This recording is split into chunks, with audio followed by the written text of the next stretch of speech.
Demak, fuqarolarga demak muddatidan oldin pensiya tayinlash ham qonunchilikda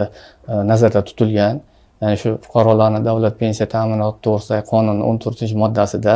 korxona tashkilotlarida ish o'rinlari qisqarishi, ya'ni shtatlar сокращение shtat deyiladi, qisqarishi yoki korxona tashkilotlarining tugatilishi munosabati bilan shaxs ishdan ozod etilishi yoki ishsiz deb e'tirof etilgan hollarda muddatidan oldin, ya'ni erkaklar 60-58 yoshdan 25 yillik ish stajiga ega bo'lishlari va ayollar 53 yoshda to'lganlarida 20 yillik ish stajiga ega bo'lganlarida muddatidan oldin pensiya olishlari mumkin. Bunda lekin ularni ishsiz deb e'tirof etish tuman shahar bandlikka ko'maklashish markazlari tomonidan qonunchilikda belgilangan tartibda ishsiz deb e'tirof etilgan ma'lumotnomalar asosida pensiya tayinlanadi. Demak, bu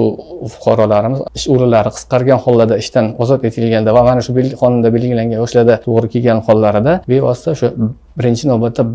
tuman shahar kambag'allikni qisqartirish va bandlikka ko'maklashish markazlariga murojaat etib, o'zlariga tegishli bo'lgan haqiqatdan ishsiz ekanliklarini tasdiqlaydigan ma'lumotnomani taqdim etishlari shart bo'ladi.